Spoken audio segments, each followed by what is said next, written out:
Imagine a fruit so prized that medieval physicians prescribed it as medicine for the dying. A berry so radiantly crimson that poets compared it to drops of liquid sunfire. It sustained entire villages through famines, turned ordinary wine into nectar fit for coronations, and offered a flavor that makes the modern cherry taste like a factory accident. Yet if you walk into a supermarket today, you will not find it. You will not even find anyone who remembers its name. This is not a story about a fruit that vanished because it was bitter or because it failed to thrive. It was erased for the exact opposite reason. It was too labor-intensive, too seasonal, and too honest for a food system that prizes convenience above character. We traded the most versatile stone fruit in European history for a monoculture of bland spheres designed to survive a cross-country truck ride. This is the story of the Cornelian cherry, the forgotten jewel of the orchard, and the economic forces that banished it from our orchards and our memory. Welcome to Ancestral Yields. If you believe that the best flavors are not always found in the produce section and you want to rediscover the lost fruits of history, please like this video and subscribe. We are resurrecting forgotten harvests to reclaim our food future, and we want you planting right alongside us. To understand why we abandoned the Cornelian cherry, you first have to understand what makes it extraordinary. Cornus moss is not just another fruit tree. It is a botanical survivor that has witnessed the rise and fall of empires. While the cherries we know today, those belonging to the genus Prunus, are fragile spring bloomers that demand coddling and spray schedules, the Cornelian cherry is an entirely different species. It belongs to the dogwood family, a lineage known for resilience, not delicacy. This is a tree that laughs at adversity. Most fruit trees are prima donnas. They demand full sun, perfect drainage, regular pruning, and a narrow climate band. Miss one requirement and your harvest collapses. The Cornelian cherry scoffs at such limitations. It thrives in partial shade. It tolerates clay soils that would drown an apple tree. It survives temperatures that plunge to -25°C without batting a branch. And unlike the precious Prunus cherries that bloom early and lose their flowers to a single late frost, Cornus moss blooms in late winter when the world is still gray and frozen. Those tiny yellow flowers, bursting forth in February or March, are among the first sources of nectar for bees emerging from winter dormancy. The tree is not just feeding you, it is feeding the entire ecosystem. But the real magic happens in late summer. While standard cherries ripen in June and are gone by July, the Cornelian cherry takes its time. The fruits begin as hard green ovals, then slowly transition through shades of yellow and orange before finally achieving their signature deep crimson in August or September. This is a fruit that does not rush. It matures slowly, concentrating flavor with the patience of a master winemaker. The result is not a simple cherry. It is a flavor bomb. When you bite into a ripe Cornelian cherry, you encounter a complexity that modern fruit breeding has systematically eliminated. There is sweetness, yes, but it is balanced by a sharp tartness that wakes up your palate. There are notes of sour cherry and cranberry, but also something deeper, an almost savory undertone that hints at pomegranate and sumac. The flesh clings stubbornly to the elongated stone, demanding that you work for your pleasure. This is not a fruit designed for mindless snacking. Commands attention. The numbers tell the story of what we sacrificed. A modern sweet cherry contains roughly 16 grams of sugar per 100 grams of fruit and about 7 milligrams of vitamin C. Serviceable but unremarkable. The Cornelian cherry operates on a different nutritional plane entirely. Despite its tartness, it contains up to 9 grams of natural sugars, but here is where it gets interesting. It also delivers between 50 to 150 milligrams of vitamin C per 100 grams, depending on the cultivar and ripeness. That is up to 20 times the antioxidant power of a standard cherry. But the real treasure lies in the anthocyanins, those deep red pigments that give the fruit its ruby glow. Laboratory analysis reveals concentrations that rival blueberries, making this one of the most antioxidant-dense fruits in the European repertoire. And then there is the pectin content. While most fruits require added pectin to set into jam, the Cornelian cherry is loaded with natural gelling agents.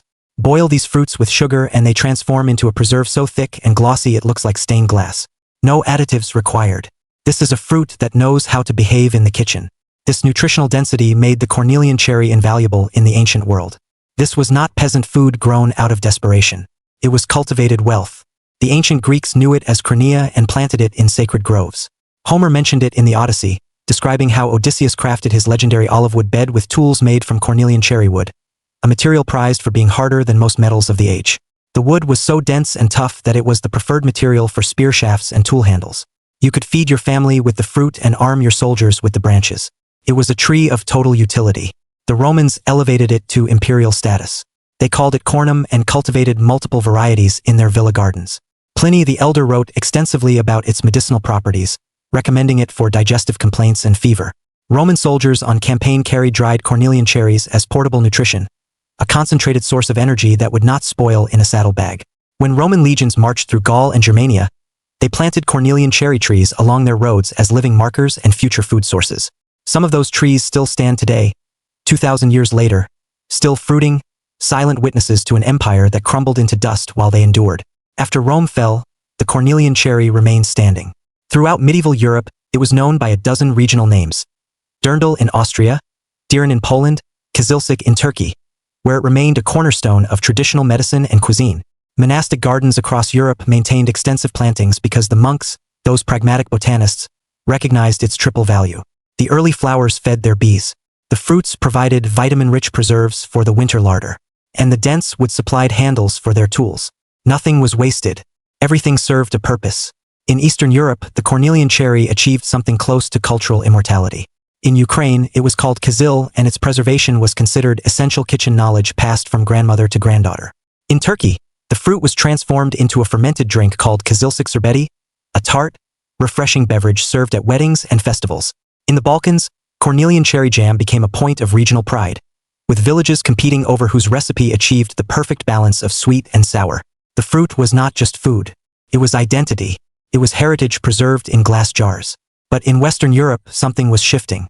By the 18th century, the age of botanical exploration had begun. Ships were returning from Asia and the Americas laden with exotic fruit trees. Peaches from China, apricots from Persia, and above all, new varieties of Cornus cherries that had been refined by Japanese and Chinese horticulturalists over millennia. These imported cherries were larger, sweeter, and most importantly, they could be eaten raw without puckering your face. They were novelty, and novelty sells. The aesthetic revolution accelerated the decline. Victorian gardeners became obsessed with ornamental value and immediate gratification. They wanted trees that exploded with showy spring blossoms and produced fruit that could be plucked and eaten in the same breath. The Cornelian cherry, with its modest yellow winter flowers and its tart fruits that demanded cooking, was suddenly old-fashioned. It became associated with the medieval past, with grandmothers and monasteries. In an era racing toward modernity, that was a death sentence. But the final blow came from industrialization. As agriculture transformed from a craft into a mechanized industry, fruit production became subject to brutal economic logic. The question was no longer what tastes best, but what ships best. The modern sweet cherry, despite its fragility, could be harvested quickly by workers on ladders, packed into uniform containers, and rushed to market. The harvest window was short but intense, allowing for efficient labor deployment. The Cornelian cherry offered the opposite equation. Its fruits ripened gradually over several weeks, requiring multiple passes through the orchard. Each fruit had to be picked individually at peak ripeness. There was no mechanical harvester that could manage this. It demanded human hands, human patience, and human judgment. Even worse for commercial prospects, the ripe fruits had a short shelf life. Unlike modern cherries bred for durability, a ripe Cornelian cherry would begin to ferment within days if not processed. This made it incompatible with global supply chains that require fruits to survive weeks in cold storage and transcontinental shipping. The fruit could not wait, could not be timed to meet market demand. It ripened when it ripened, and you either preserved it immediately or you lost it. For an industrial food system built on control and predictability, this was unacceptable. So the orchards were ripped out. The trees were deemed unproductive, inefficient, obsolete. Agricultural extension agents in the post-war era actively discouraged planting them, recommending instead the new commercial cherry varieties that fit neatly into the emerging supermarket system. Within 2 generations, the Cornelian cherry went from commonplace to exotic. Nurseries stopped propagating it. Seed catalogs dropped it from their listings. And the knowledge of how to use it, the recipes and techniques refined over centuries, began to die with the grandmothers who held them. Today, if you walk through a modern orchard, you will see the victory of industrial logic. Rows of identical trees, grafted onto dwarfing rootstock, trained on wires for maximum mechanization. The fruits are large, sweet, and designed for visual appeal. They photograph beautifully. They satisfy the untrained palate. And they require a chemical arsenal to survive: fungicides for the mildew, insecticides for the fly, hormones to regulate ripening. The Cornelian cherry needed none of this. It simply grew year after year, asking nothing, giving abundantly. Yet the very characteristics that made it obsolete for industrial agriculture make it revolutionary for the home gardener and the permaculture designer. This is the ultimate low-maintenance fruit tree. Once established, it requires virtually no care. No spraying. No fussy pruning schedules. No soil amendments. You plant it, you walk away, and it produces for decades. Some specimens are documented at over 200 years old, still fruiting. For the urban gardener, it offers something precious. A fruit tree that tolerates pollution, shade, and neglect. You can plant it on the north side of your house where sun-loving fruit trees would languish. You can put it in that awkward corner with heavy clay soil that stays soggy in spring. The Cornelian cherry will thrive there. It will give you early flowers that feed pollinators when nothing else is blooming. And come late summer, when the strawberries are finished and the apple harvest is still weeks away, it will give you buckets of nutritionally dense fruit. In the kitchen, it demands that you learn old skills, but these are skills worth having.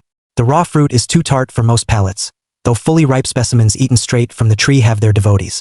The traditional use is preservation.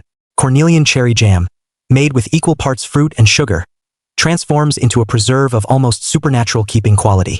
The natural pectin content means it sets firm without additives. The high acid and sugar levels mean it resists spoilage. Jars of Cornelian cherry jam have been opened after years in the cellar and found perfectly preserved. But there is more.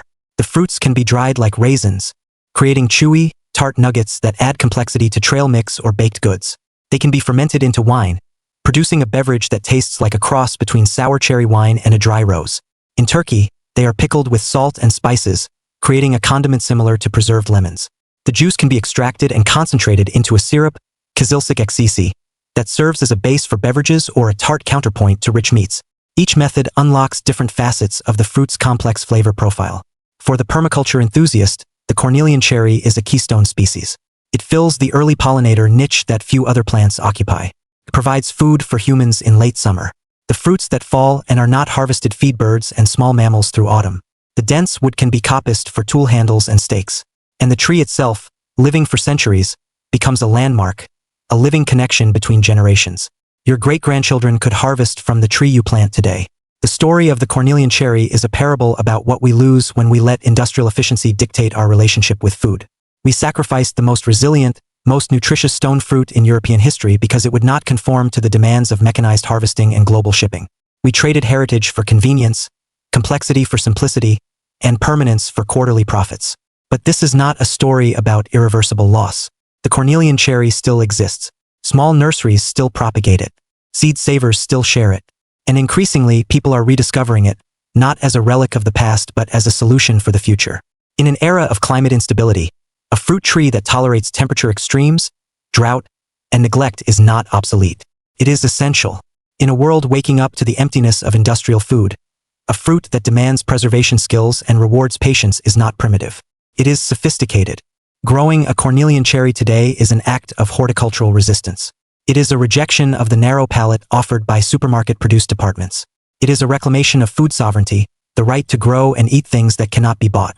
It is a statement that you value flavor over appearance, nutrition over convenience, and legacy over quarterly earnings.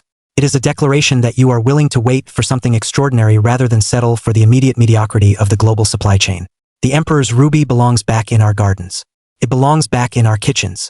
It belongs back in our consciousness as an example of what real food can be when it is not designed by marketing committees and agricultural economists. This is a fruit that remembers what food used to mean. Not fuel, not commodity, but sustenance, medicine, craft, and heritage rolled into one perfect crimson package. If you are ready to fill your orchard with fruits that the supermarket forgot but that your soil remembers, hit that subscribe button for Ancestral Yields. We have more forgotten harvests to resurrect, and the best way to challenge the system is to grow outside it. See you in the orchard.